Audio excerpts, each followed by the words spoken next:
February 4, 1945. At the intelligence branch of the German Air Force High Command, an officer sat with a captured American document in front of him and a blue pencil in his hand. The war was lost. He may not have said it out loud, but everyone in that building knew it. The Reich was being crushed from two directions at once, and the men whose job was to explain how it was happening had been handed a strange piece of paper. It was a letter, not a battle plan, not a map, a letter of instruction written by an American general to the officers under his command. It had been captured, most likely in the snow of the Ardennes a few weeks earlier, and now it was being translated into German, one line at a time. There is an irony in that scene worth holding on to. The German Air Force, by this point in the war, barely able to put planes over the front, was sitting down to study how American foot soldiers fought.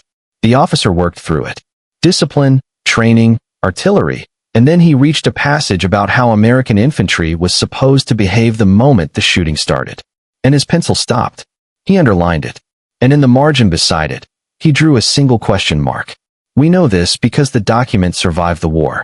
It sits today in the German Federal Military Archive at Freiburg, and the marks are still on it. The underlines, a few exclamation points, and that one quiet question mark made by a man who had spent years on the receiving end of the very thing he was reading, and who still could not make it make sense. He could not dismiss it as bluster, either. He had watched it happen. What had he underlined? A rule. The American general had written that when his men came under fire, they were forbidden to do the one thing every soldier on earth is built to do. They were not to get down. Now, picture what that meant out in the open. A line of American infantry upright, walking, not crawling, not diving for cover, walking straight at German positions, firing as they came. You could hear it before you could make sense of it. The steady rolling crackle of dozens of rifles firing on the move, never pausing, machine guns opening up on them, and the line not going to ground. To the Germans watching, this looked like one of two things. Either the Americans had lost their minds, or they knew something the German army did not. That is the question for the next hour. Why did American soldiers again and again keep walking into German fire without going to ground? And why, instead of getting them all killed, did it work often enough that a losing German command would stop and study how they did it? Over the next hour, you are going to stand next to the men who did this. A sergeant in a French forest whose entire company hit the dirt around him while he kept walking alone into the guns. A line of soldiers on the worst beach of the war who learned the lesson in a single morning written in their own dead. And the general whose six-word phrase started all of it. But to understand any of them, you first have to understand the idea. And the idea begins with a problem every attacker in history has faced. Stay with me, because the answer is not the one you expect. It is not simply bravery. Bravery is part of it, but bravery on its own just gets you a field full of dead men. The real answer is colder, more deliberate, and in its own way, harder to sit with than courage. It was a decision. Somebody had done the math. If you value history that goes past the legend and into the documents these men left behind, take a moment to like and subscribe. It helps these stories reach the people who care. Start with the instinct itself, because you have it, too. Everything in the human body shouts the same order when rounds start cracking past your head. Get down. Make yourself small. Find a ditch, a furrow, any fold in the earth, and press into it. That is not cowardice. It is biology sharpened over 100,000 years of staying alive. And every army in the Second World War trained it into its men. Because in most situations, it is exactly right. The German army built its entire defense on it. So did the British. The assumption underneath the whole science of defense was simple, and it seemed unbreakable. Put enough fire on advancing infantry, and they will stop. They will go to ground, and once they are down and pinned, you kill them at leisure or you wait them out, and let your mortars finish the work. Remember that word, pinned. It is going to come back, because nearly everything in a defensive position is designed around it. The German machine gun, the fast-ripping gun that American soldiers would come to dread, was built for exactly that moment. A stationary, bunched-up target. Men hugging the ground with nowhere left to go. So when American units came on and refused to stop when they took the fire, absorbed the losses, and kept walking, they were not only being brave, they were attacking that assumption at its root. And here is the part that should give you pause. They had been told to. It was written down. There were two plain words for it in the American manuals. and they described a tactic that on paper reads like a recipe for slaughter. The man who pushed it hardest, who put it in writing and sent it to every officer he commanded, believed something almost nobody wanted to believe. He believed that staying still under fire kills more men than moving through it does. And he was willing to send soldiers walking into machine guns to prove it. His own words are what that German officer underlined a year and a half later. The phrase the German marked was about sweat and blood, and what a little of the one could buy you in place of a great deal of the other. What were those words, and what was the arithmetic behind them? The cold calculation that could make a general look at a line of his own men walking straight into fire and call it of all things the safer choice.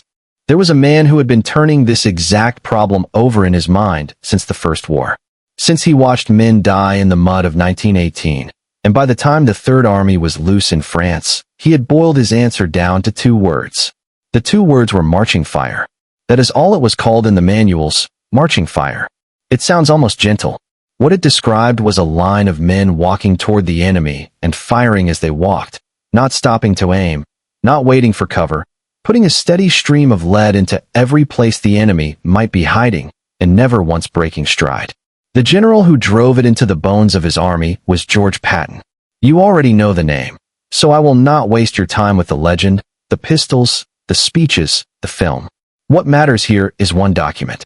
The same letter of instruction the Germans would later capture and translate, in which Patton tried to set down in plain words the things he believed would keep his soldiers alive. And the line he kept returning to, the one a German officer would underline a year and a half later, was this: "A pint of sweat will save a gallon of blood." Sit with that, because it is not a slogan. It is an equation, and the whole tactic lives inside it. Here is the arithmetic. Patton wrote that in battle casualties vary directly with the time you are exposed to effective fire. Read that again slowly. The longer you stay where the enemy's fire can reach you, the more of you die. Not maybe directly. Double the time, double the dead. Now hold that against the instinct from a moment ago. Your body screams, get down and wait. But waiting is time, and time in that equation is blood. The man who throws himself flat and stays there has not escaped the fire. He has only agreed to stay inside it longer. And the ground itself is working against him because the enemy chose it. Picture it for a second. You are out in the open, the air splitting around you, and you do what every nerve demands. You drop into the nearest furrow and press your face into the dirt. What you do not know is that a German mortar crew sighted that furrow days ago. The obvious low spots, the ditch, the shell hole every pinned man crawls toward. They are not cover. They are appointments. Lie there for 90 seconds, and the first round walks in. Lie there for 3 minutes, and they have you. The machine gun off to your flank is firing along a fixed line it set before you ever arrived. A line that happens to cross the only ground you could crawl across. That is the cold center of marching fire. The defender wants you down. His entire position, the guns on their fixed lines, the mortars pre-registered, his whole patience is built on the certainty that you will stop. The one thing he is least prepared for is a man who refuses, who keeps coming, who shortens that exposure time, not by hiding from the fire, but by walking through it and out the far side into the trench, where the arithmetic suddenly runs the other way. Patton said the same thing another way, and it is worth hearing because it strips the choice to the bone.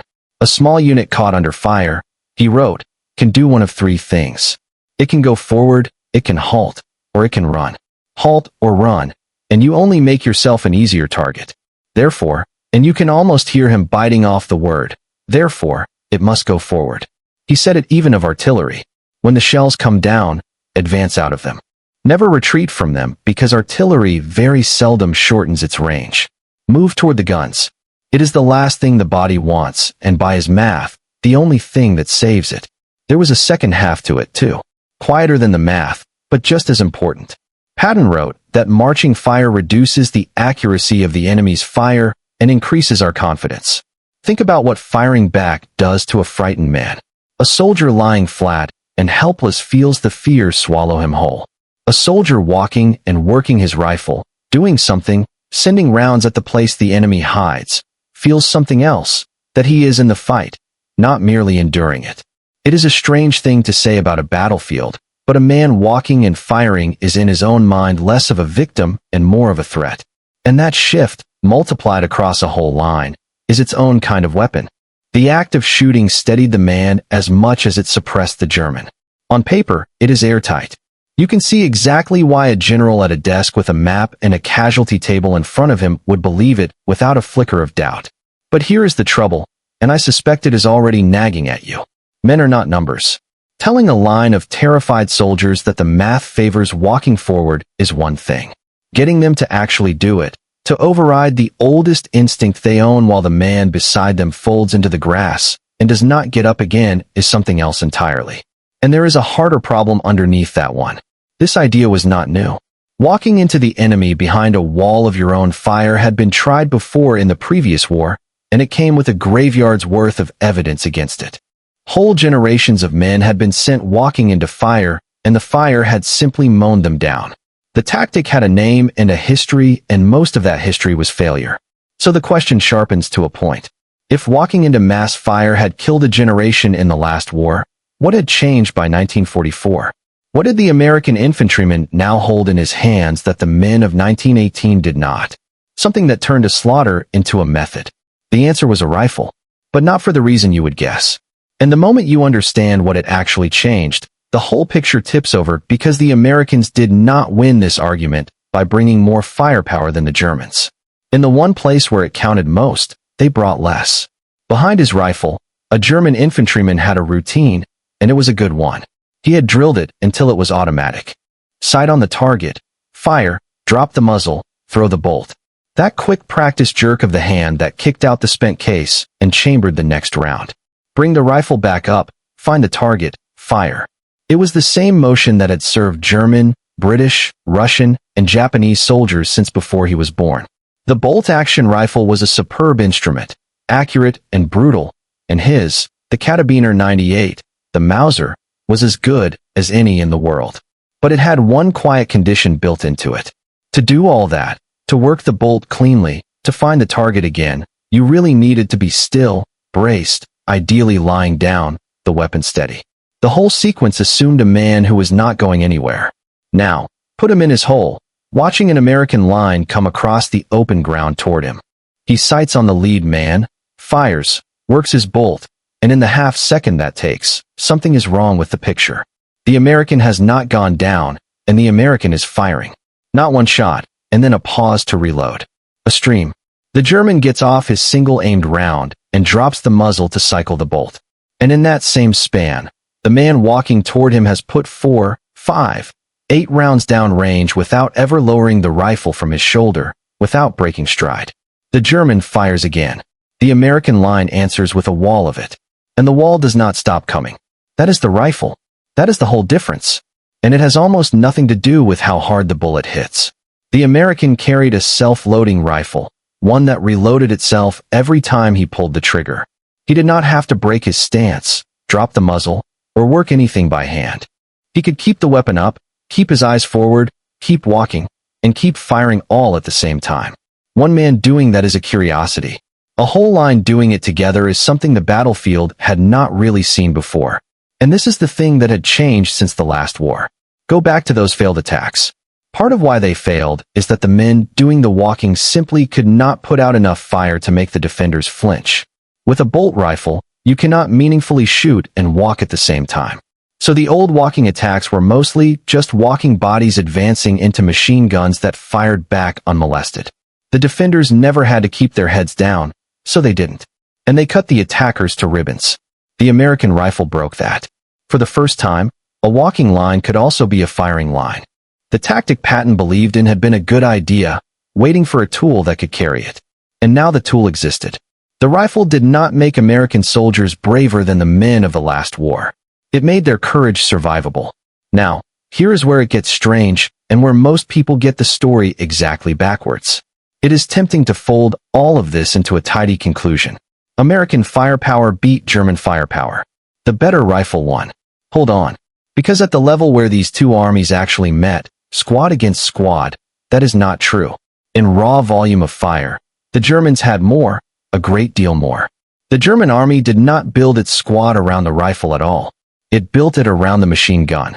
The German section was in effect a delivery system for one weapon, a belt-fed gun with a rate of fire so high it did not sound like separate shots, but like cloth tearing, a single ripping snarl. The men on the receiving end nicknamed it for that sound. The riflemen in a German squad existed largely to feed it ammunition and keep it alive. One of those guns could throw out more lead in a few seconds than an entire American squad of self-loaders could manage in the same stretch of time. So if this had been a simple contest of who could pour out the most bullets, the German squad won it, and won it handily. The American with his clever rifle was in that contest outgunned. Then why did the walking work? Because the German machine gun, for all its appetite, had a hidden weakness, and the weakness was the very assumption underneath the entire German defense. That gun was a magnificent killer of stationary, bunched-up men. Set it on its tripod, lay it along a fixed line across a field, and wait for the attack to bog down and go to ground, and it would reap. Its whole lethality depended on a target that stopped. Picture the gunner now in the moment it goes wrong. He has the most powerful weapon on this stretch of front. The Americans come into the open. He opens up that long tearing burst, certain they will break and drop like an attack is supposed to. And they don't. The line keeps walking, keeps firing back, spread wide, never giving him the clotted, pinned mass his gun was built to scythe. He is hosing rounds at moving, shooting men who refuse to become the target he needs. His great advantage is suddenly worth almost nothing, and the rifles walking toward him are kicking dirt up around his position, forcing his own head down at the worst possible second. So read it again and watch the meaning turn over. The Americans did not overpower the German machine gun. They could not. What they did was refuse to give it the one thing it required, a halted enemy. And the rifle in their hands was simply the tool that let them keep moving and keep shooting at once. It was never about more firepower. It was about changing the kind of fight from a contest. The German gun would win into one it could barely play. But a rifle is only steel and a tactic is only a diagram on a board. Neither one walks into a machine gun. A man does. And for all the clean logic, the American army still had to learn in the flesh the first time with everything real that moving was survival and stopping was death. That lesson did not come from a manual. It came on a single morning on a strip of sand where Patton's tidy arithmetic was waiting in its cruelest possible form. A place with almost no cover at all where a man could do one of two things. Stay and die, or get up into the fire and maybe live. June 6, 1944. Omaha Beach on the Normandy coast. A little after 7 in the morning, a young American soldier lies behind a low bank of smooth stones at the top of the sand. A shingle bank, a ridge of loose rock thrown up by the tide. And for one moment, it feels like salvation. The bullets that have been cracking around him since the ramp dropped are for the first time hitting something other than flesh. He presses into the stones. Around him, hundreds of other men are doing the same.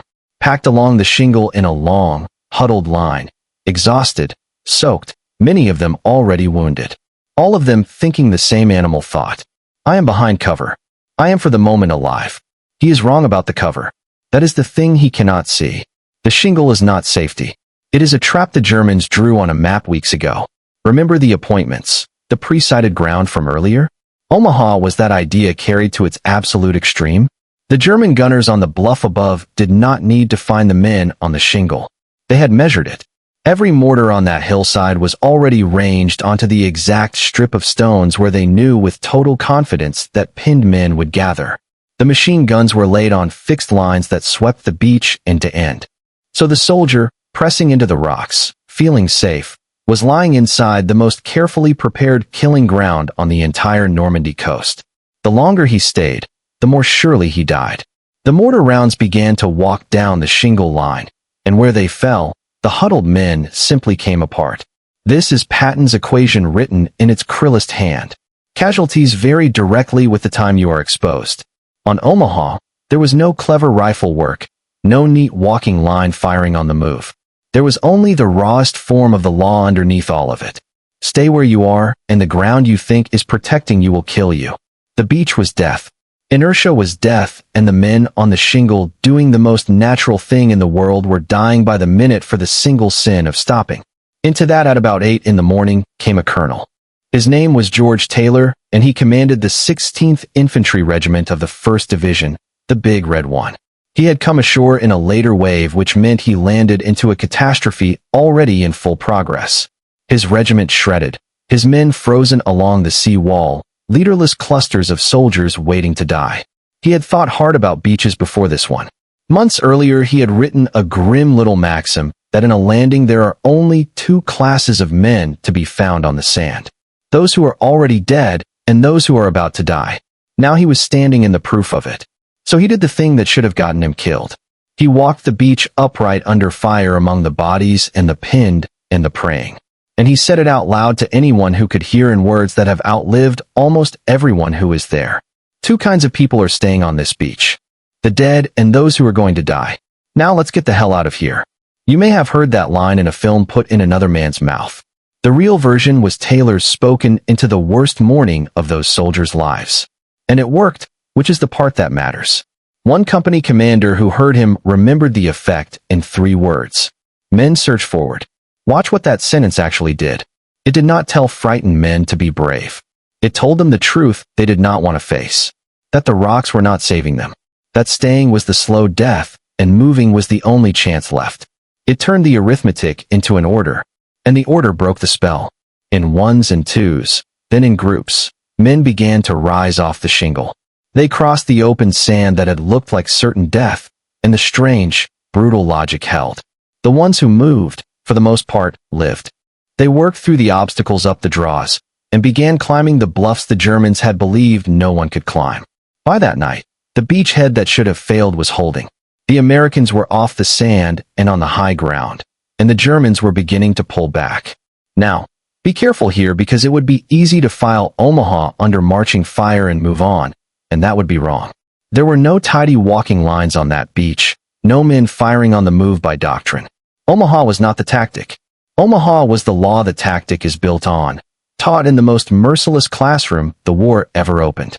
It was the same truth Patton had reduced to sweat and blood. Only here it was reduced to something even simpler: move or die. Every man who lived through that morning learned it in his body in a way no manual could ever teach him. And they carried it inland for the rest of the war. But notice something about Omaha that almost lets the mystery off the hook. When there is no cover, when the only choices are forward or dead, getting up is terrible. But it is not really a puzzle. Any man can understand it. The strange thing, the thing this whole story is actually about, is harder than that. It is the soldier who keeps walking into fire when he does have cover. When there is a ditch right there, a hedgerow, a fold in the ground that would pull him out of the bullets, and he walks past it on his feet firing and keeps going. That is not Omaha. That takes something else. And there is a name for such a man, and a date and a place. A forest in eastern France laid in 1944, where an entire company threw itself flat under the guns exactly the way every nerve in every body screamed at them to. Every man but one. October 28, 1944. The Morton Forest in eastern France near the town of Sandier. A company of American infantry is trying to push a path through the trees to reach a battalion that has been cut off. Men running low on everything, waiting somewhere ahead in the woods for a supply line to be reopened. To open it, this company has to clear the Germans dug in among the trees. And the Germans are ready. The attack lasts about 10 yards. That is how far the company gets before the machine guns open up from the front. In seconds, 3 men are dead and 6 are down wounded.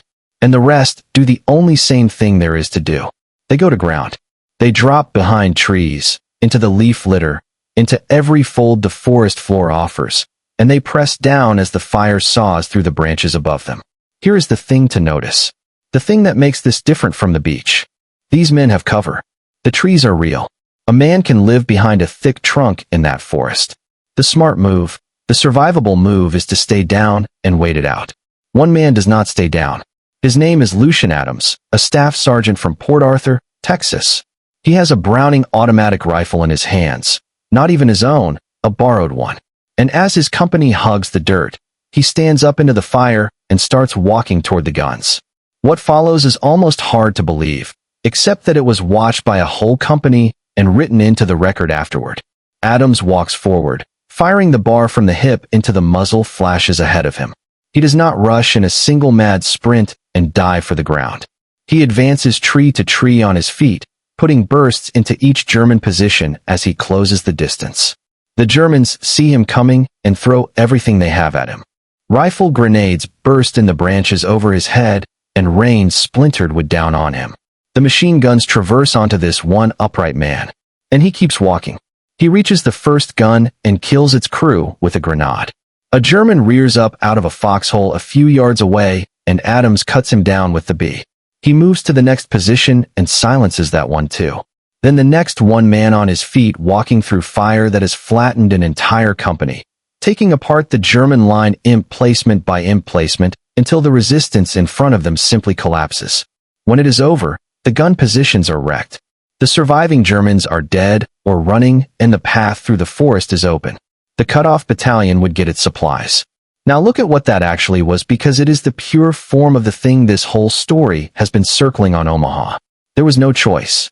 The beach gave you forward or dead. Here there was a choice, and it sat right there in front of every man. Good cover. Real trees, a survivable place to wait. Adams's own men were using it, and he walked past all of it upright into the guns. So ask the honest question. What makes a man do that? It is tempting to answer bravery and leave it there. But that is too easy, and it is not quite right. Adams was not a man without fear. No sane man stands up into that. What he had was something the army had spent years trying to build. A reflex that fired before the fear could. He had done almost exactly this once before at Anzio months earlier. The decision to go forward had been trained into him until in the worst moment it came faster than the instinct to drop. And that is what all of Patton's cold arithmetic was really for. Not to convince a man in the moment. There's no time to do math when grenades are bursting in the trees over your head. It was to make forward the automatic answer, so that when everything in the body screamed stop, the trained man was already moving. And here is where we have to leave the lone hero behind. Because if this were only a story about a handful of extraordinary men with medals, it would be inspiring, and it would mean very little. The unsettling part is that the doctrine did not ask this of heroes only. It asked it of ordinary lines, ordinary men as a method. Walk into the fire. Keep firing. Do not stop. And across the army again and again they did it. Now flip the whole scene around and stand where the Germans stood. You are dug in. You have good positions and good guns. You do everything right. You put a storm of fire on the men coming at you, and they do not break. One walks straight into your guns and takes them apart. A whole line refuses to lie down and die the way an attack is supposed to. Think about what that does to a man over weeks, over months, not to his body, to his belief. Every defense rests on a single article of faith that enough fire will stop the enemy. And these particular enemies kept proving that faith wrong. Something was breaking on the German side. And it was not a position or a line. It was the assumption the entire German way of war was built on. And the strangest evidence of it is not in any American report. It is in the German ones. In the things their officers began to write about an enemy whose behavior they could no longer predict. And finally, in the careful translation of a captured American letter, where a German hand underlined a single rule about not going to ground and could not let it go. So, what did the Germans actually say in their own words about men who would not stay down? That is where this turns from an American story into something stranger. A kind of confession written by the losing side. Go back to that office and that man in the blue pencil. February 4th, 1945. The German intelligence officer has Patton's letter of instruction in front of him, captured most likely in the wreckage of the Ardennes offensive a few weeks earlier, and he is reading it the way you read something written by an enemy you have learned to respect and to fear, closely, looking for the trick. He marks it as he goes. Where Patton lays out the heart of it, that casualties rise with the time you spend exposed, that speed shortens that time, that a pint of sweat saves a gallon of blood, the German underlines it. Where Patton writes the plainest version of the rule, that to halt under fire is folly, and a man must move forward out of the fire, the pencil presses down hard on the page. He is not skimming. He is underlining the exact machinery that has been taking his army apart, as if marking it might help him understand it. And then in places the pencil does something else. It stops underlining and starts arguing. Beside the lines where Patton needles the German soldier, where he calls the German the champion digger, where he claims the German hates the bayonet and is no match for the American with it, the officer does not underline.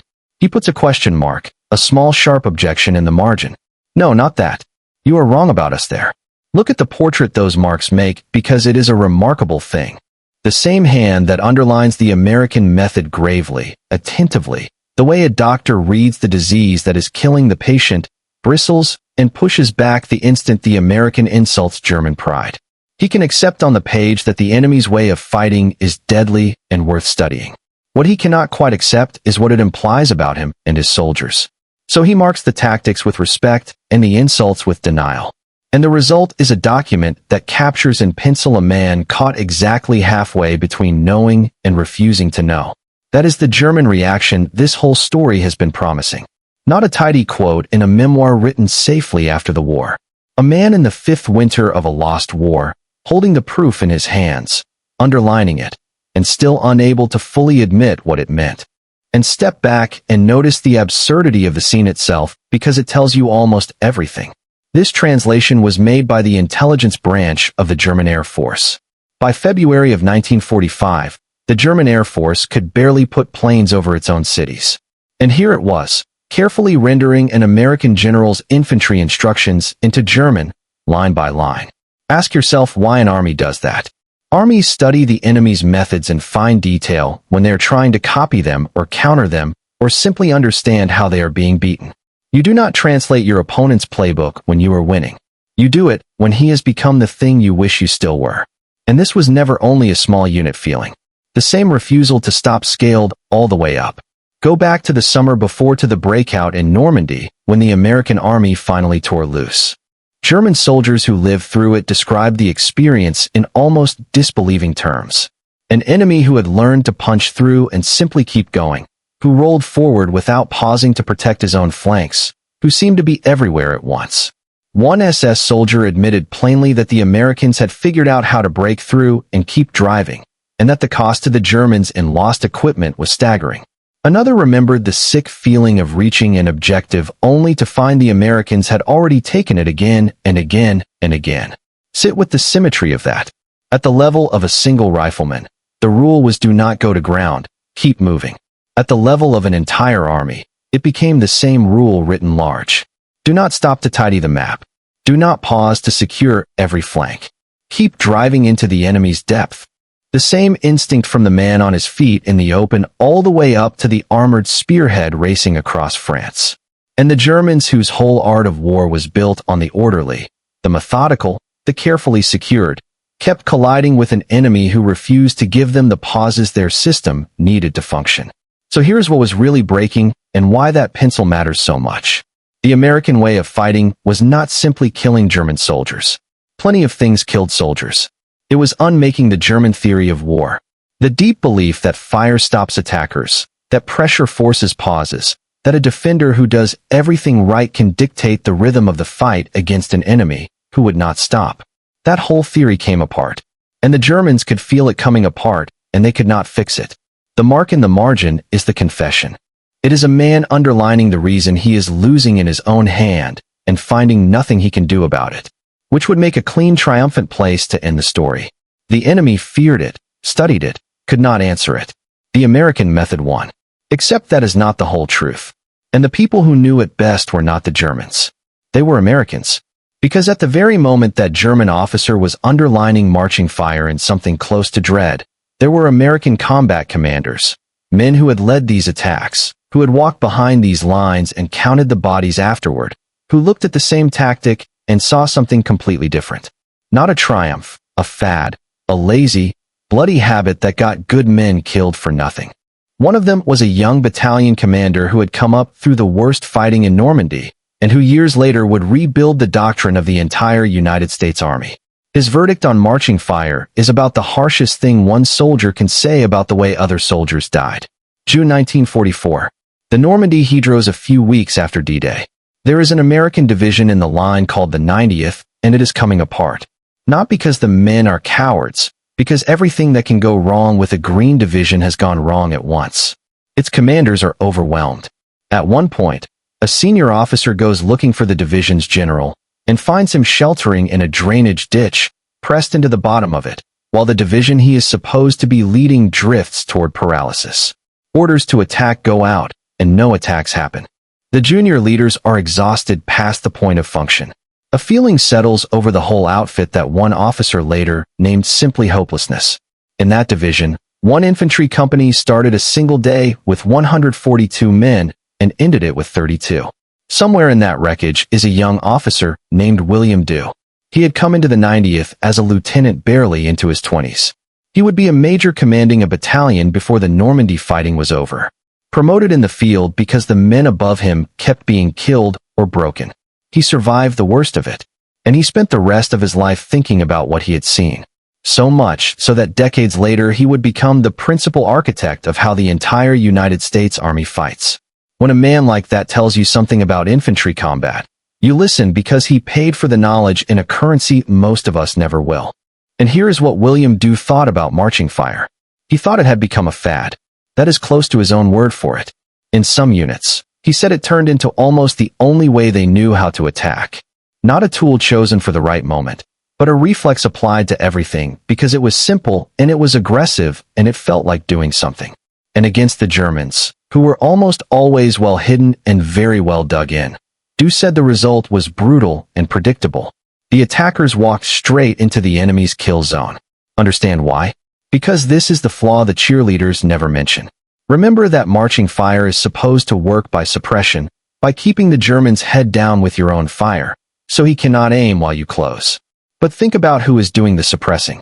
If it is only the riflemen walking forward, then their fire has to slacken at the worst possible instant, the final rush, the last yards into the position when men are charging and the volume drops. And a Dujan German does not need much. He needs a few seconds. He ducks under the unaimed rounds cracking over his hull. He waits out the walking line, and at the moment the suppression dies, he rises up out of his foxhole and kills them at close range. In the open with nowhere left to go. The tactic that was supposed to save them delivered them on their feet into the one place a defender most wants them. So now hold the two pictures side by side because the truth lives in the tension between them. In one, a German officer underlines marching fire in dread because he has watched it shatter his defense. In the other, an American commander condemns it as a fad that fed his men into kill zones. And here's the thing you have to make peace with. They are both right. Marching fire was never one thing with one outcome. Done as Patton actually described it, and this matters. It was not men walking naked into guns. Read his letter again, and you find him insisting on the opposite.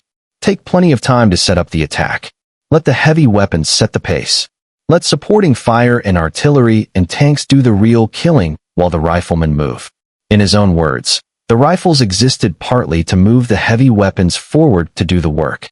The marching line was meant to be the visible edge of a much larger machine of fire. And when it was on open rolling ground with that machine behind it, it could be devastating. And it cost fewer men than crawling forward and dying by inches. But strip that machine away. Send the walking line in alone against prepared positions on bad ground, because walking forward firing is easy to order and looks like courage. And you get exactly what Dew buried his men over. The same tactic, brilliant or murderous, depending entirely on whether the rest of the machine was there and whether the ground was right. And the terrible part is that in the heat and exhaustion of a real campaign, the simple aggressive version was always the easiest to fall back on. That is the honest answer to the question we started with. Why did Americans keep walking into German fire without going to ground? Partly because the arithmetic was real and the doctrine was sound, and the rifle made it possible. Partly because it broke something in the enemy that no German could repair. And partly because it sometimes hardened into dogma and killed men who should have lived. The cold equation curdled into a habit, and habits do not check the terrain. But notice the last move because it is the one that matters most. The same army that made the mistake was honest enough to dig it up and name it. Dew did not write a legend. He wrote a criticism of his own side, of attacks he himself had ordered, of men he had lost. And then he and others like him took that hard knowledge and built it into the way the next generation of American soldiers would fight, so that fewer of them would have to learn it the way the 90th Division learned it in those hedros. That is not the story of an army that got lucky. It is the story of an army that paid attention to its own dead, which leaves only the people. The colonel who walked the worst beach of the war and told his men the truth. The sergeant who walked past the cover his whole company was using and took a German line apart by himself. The young major who lived through the hopelessness of the hedros and spent his life making sure it meant something. And the German officer in the last winter of the war sitting with a pencil and a captured letter underlining the reason he was about to lose. What happened to them after the fire? That is where this ends. We do not know his name. The German officer who sat with the blue pencil in the last winter of the war underlining an American general's instructions and arguing with them in the margin. He never signed the page. He did his work, made his marks, and disappeared back into the collapse of a country that had only weeks left. Whether he lived or died, surrendered or vanished, no one wrote down. He is gone as completely as a man can be gone. But the page is still here. It sits today in the German Federal Military Archive in Freiburg. And if you could hold it up to the light, you would see them. The underlines, the exclamation points, and that one small question mark in the margin beside the rule about not going to ground. The man turned to dust. The doubt he pressed into the paper outlived him by 80 years. It is, in its quiet way, the most honest monument the German army left to what the Americans did to it. Not a boast, not an excuse. A question mark made by a man who could see exactly how he was being beaten and could not make himself believe it. The men on the other side of that page mostly walked out of the war. Not all of them. George Taylor, the colonel who paced the killing ground at Omaha and told his soldiers that the only people staying on that beach were the dead and the soon-to-be dead. Taylor lived. He was decorated for that morning, and he wore a general star before the end. The line he spoke into the smoke has outlived him by decades, repeated now by people who have no idea a real man said it on a real beach to real men who got up because of it. Lucian Adams, the sergeant who walked through a forest full of machine guns while his whole company lay flat. Adams came home in April of 1945 in the heart of the dying Reich. He stood in a stadium in Nuremberg, the same stadium where Hitler had once staged his rallies, and Lieutenant General Alexander Patch hung the Medal of Honor around his neck. Above them, an American flag had been draped over an enormous stone swastika. When the ceremony ended, Army engineers took the flag down and blew the swastika to pieces. Adams had walked into the guns at Sandai. Now he stood in the rubble of the thing he had been walking toward all along. Not all of them came home. Clinton Hedrick had done the same thing Adams did over and over. A sergeant who every time his men were pinned stood up and walked into the fire with an automatic rifle, shooting from the hip until the position broke. He did it on the far side of the Rhine in the last great airborne drop of the war with Germany itself caving in around him. It was late March of 1945. The war in Europe had 6 weeks left to live. Near a German town called Lembeck by an old castle, Hedrick walked into the fire one more time, and this time it did not let him back out. He was killed there. His was one of the last medals of honor of the entire war, given for a thing he did almost at the finish line, that he did not live to see crossed. And William Dew, the young officer who survived the hopelessness of the hedge, who watched marching fire feed men into kill zones and refused to look away from it. Dew made it his life's work. He rose to the very top of the army, and he rebuilt the way it fights from the ground up, pouring everything those dead men had taught him into the doctrine of a new generation. He lived long enough to watch that work tested in another desert, in another war, and proven right. He had buried friends in Normandy because the army of 1944 did not yet know enough.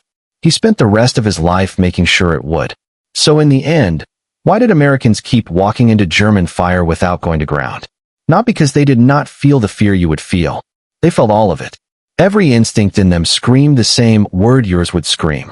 Down. Get small. Stay still. They walked into the fire because they had been taught. And many of them had learned in their own blood that on that particular battlefield the instinct was a liar. That the ground did not protect you. It only held you in place while the enemy did his arithmetic. That stillness was the slower death. And that moving forward into the very thing every nerve told them to flee was by a cold and terrible logic the way home. They were not reckless. They had simply looked harder than most of us will ever have to at where death actually comes from. And then they did the bravest, most counterintuitive thing a frightened human being can do. They walked toward it. It did not always work. Done wrong, it killed them. But done right, it broke an army that had conquered a continent and reduced its officers to sitting in the dark with a pencil, underlining the reason. That is the whole answer. A line of frightened men out in the open refusing to lie down, because lying down was the thing that would kill them. They are almost all gone now. The men who walked and the man who marked the page alike. But the page is still in Freiburg, and the question mark is still in the margin. And somewhere in that small stubborn stroke of ink is just about everything you need to know about who won and why. Thank you for staying with this one all the way to the end. If it gave you something, a fact you did not have, or a way of seeing these men you had not seen before, please take a second to like the video. It is a small thing, but it genuinely helps these stories reach the people who care about them. The ones who still remember, subscribe, and turn on the bell if you would like to keep finding stories like this one. And tell me in the comments where you are watching from. And if someone in your own family served in the war, a father, a grandfather, an uncle who wore the uniform, I would be honored to hear their story. They are part of why these stories still matter.